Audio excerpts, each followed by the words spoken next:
All right, guys, welcome back to another El Camino video. I guess I'll show you what I got going on, and if you're one of the two people that watch my videos, you probably already know. Surprise, we got more parts in. Now, I wasn't sure what I was going to do for gauges initially, because I just didn't have it in the budget to get them. But as you can see, I went ahead and bought the Dakota Digital Gauge cluster, or gauge set, whatever you want to call it. And then I did buy this extra piece here. Now this is going to plug into the OBD2 port, and then I guess it's going to read most of the information for these gauges. So hopefully that'll simplify the setup. And then obviously, you know, the gauges were hooked up in the car to the factory dash, so we had this mounted, and I freaking hate it. I did not like the look of these gauges. It just looks tacky. So this is going to look a lot cleaner in my opinion. And then coming up here, I did buy a little loop-de-loop. So since I don't have the heater hooked up in this car, or I don't have a heater at all at the moment, you have to loop these two ports. You can't just close one off. It's got to be like a constant flow or a return back to the motor. So I came up with this magnificent piece of artwork here, not realizing a company actually makes a 3/4 inch to a 5/8 loop for this specific reason. But yeah, that's kind of what I have going on for right now. All right, and then off camera, I did get a few things done. So decided to reinstall the factory coolant overflow tank or reservoir for the radiator. I did have to rinse it out and clean it pretty good. It was pretty grimy just over the years, but yeah, I got that all cleaned out. It doesn't look half bad sitting in there. And then we got that loop installed, all the hose clamps on for everything. So yeah, everything's plumbed and finished for the most part. And then off camera, I did tear into the dash a little bit. And as you can see, we had to remove all the stock gauges and everything that kind of goes along with that. And then we got this bezel out here. And then basically where I'm at in the directions is I do need to remove a few of these tabs. That way this cluster can kind of sit flush in that bezel right there.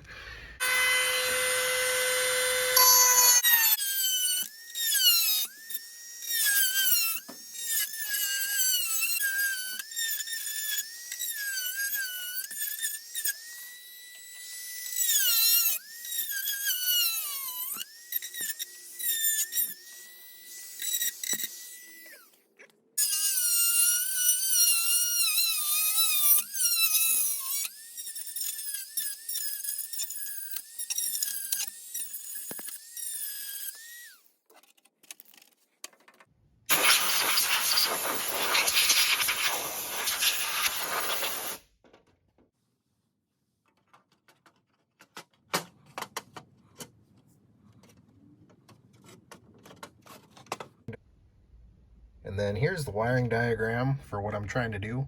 So right now, I'll show you here.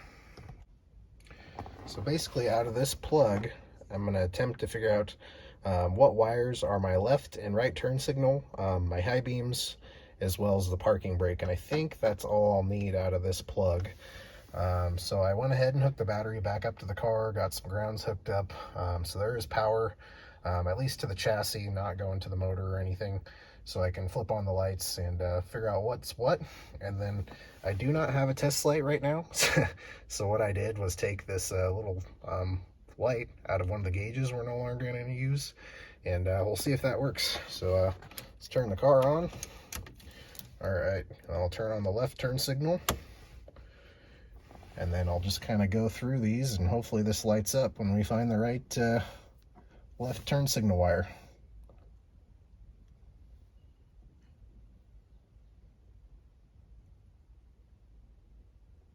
Oh, there we go. So there's, kind of hard to see, but there's the left turn signal light. Yep, perfect. And then I'll go ahead and mark that. And then I'm just going to worry about one wire at a time here.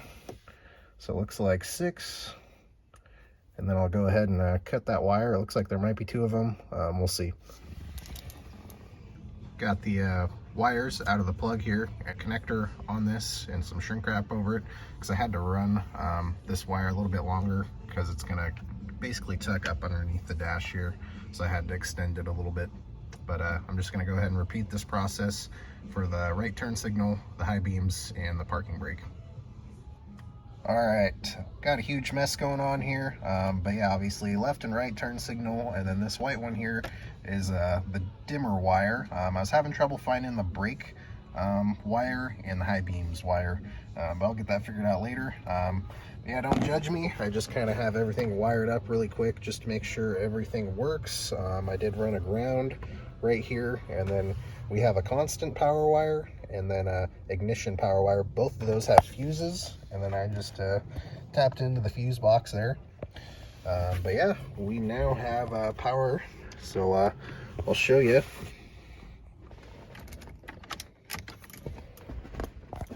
All right, the dash comes on, and we got the left turn signal and the right turn signal, and then got the lights hooked up. Man, look at that. So exciting. So yeah, now I just got to clean all this up and tuck it away. I did make a little mounting plate for this that's going to mount up underneath the dash here. But yeah, just going to clean everything up, get the dash put back in. And then I did my best to kind of clean everything up here. So here's that mounting plate I was talking about. And then basically, yeah, this deal right here, this is what's going to read basically the oil pressure, I believe the RPM, and the water temp sensor, but that plugs in the OBD2 port, and since we don't have that, can't really read those gauges, not that the car's running right now anyways. So yeah, for now, I just took up the turn signal wires, the dimmer wire that controls the lights, the ground, and then I did mount that in a more secure, better location right here. And then, yeah, that constant power, and then the ignition power wire right there. And then, like I mentioned, I just ran those straight in the fuse box. And then in the manual, it does say you can do that. The manual, it also says they need to have fuses on them for that constant power and the ignition wire. And then I just kind of tuck that up underneath. But yeah, just much easier in my opinion. I'm sure I could have done this a different way, but now they're right here. I can just unplug them really quick if need be. But yeah, I'll get this mounted up underneath the dash there, and then we'll get the cluster back in. Here it is mounted up underneath the dash. And then I went ahead and pulled the stereo out just to make sure we'd have plenty of clearance back here and not have any issues. And it appears that we should be good. And then here's the dash with everything kind of finished and buttoned up. Kind of hard to see with the glare here, but yeah, just overall super happy with the fit and finish of this gauge cluster from Dakota Digital. And it sure beats having this thing mounted in the car. I hated this so much. It just looks so tacky, and you know, this is just so much more cleaner and aesthetically pleasing. But yeah, I'll get this lit up. All right, and then here's what it looks like with the lights on. And then left turn signal, then we got the right turn signal, and then I was able to find the wire for the high beams, so that is now wired up as well. And guys, look at this, look at what just showed up. So it's the custom fuel tank that I had made for this car. It was made by Rick's Tanks. And it took about 8 weeks or so, but well worth the wait in my opinion, and they just did an awesome job on this tank. And the main reason why I had to have this tank made in the first place is basically this fuel pump. So with that GM engine controller kit, it requires that the fuel pump have pulse width modulation, so you can't just use any fuel pump you want with this car. It has to be pretty specific. In this case, this is a fuel pump out of a ZL1 Camaro. And then this tank came with a sending unit. I did not know that, which is really nice because we can wire this up to that Dakota Digital Gauge cluster, and then I'll be able to see how much fuel we have in this tank. So that'll be really helpful. And then as you can see, there's the filler neck in the back there. So I opted to go with more of a kind of fuel cell design. So this is going to mount in the bed of the El Camino. So yeah, I mentioned this before, but my grandpa took excellent care of this car. I don't think there's a single dent in this bed anywhere. It is a little dirty, so it just needs to be rinsed out, but he had this Rhino lined a number of years ago. But yeah, we got plenty of room to mount the fuel tank back here. And then the main reason why I chose to mount it in the bed versus mounting it up underneath the car like it came from the factory is just mainly due to the fact is with this fuel tank being custom made, I would have had to taken very specific measurements, and I just didn't want to deal with potentially, you know, measuring it wrong and having this fuel tank made and spending a bunch of money just to not have it mount up correctly, and, you know, struggled to get it to work. And then they would have had to put a pretty long filler neck on the tank to get it to line up with this door here. So I just figured this was probably the best option, just to mount the fuel tank in the bed of the car. You know, plenty of room to work with, easier to hook everything up. And I don't really plan on hauling anything with this car, to be honest. And then plus we got that tonneau cover up there that covers up this whole bed anyways, so you're never gonna see it. But yeah, that is why I chose to mount it in the bed versus having a different tank made that would fit and mount up underneath the car. And here's what the tank is basically gonna look like, mounted in the back of the bed. So we just got to drill a couple holes on both sides, mount the tank down. Probably going to drill a hole somewhere in this area, and then we're kind of going to run the fuel line at a 90-degree angle, as well as the wires for the fuel pump and the sending unit down into that hole, and then we'll kind of route it towards the front of the car. But for right now, I'm probably going to hold off on plumbing all the fuel line, just because with that engine controller kit, it comes with a fuel pressure sensor switch. So I'm not sure where in the line that's going to mount. And then as you can see here, I picked up the rest of what we need for the fuel system. So I went with the air mode of fuel filter, and then got a spare filter and the mounting bracket for the fuel filter. And then we got some clamps for the line. Got the steel braided 6AN PTFE hose, and then all the hose ends that we need, the adapter as well. And then here's the harness for the fuel pump and the sending unit wires that came with the fuel tank here. And then I did pick up this nice set of cutters to cut the hose. I didn't want to mess around with trying to grind this steel braided hose or anything and risk getting debris and stuff in the line.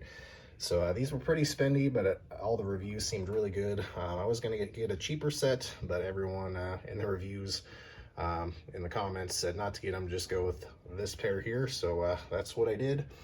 And then in this box we got some lug nuts.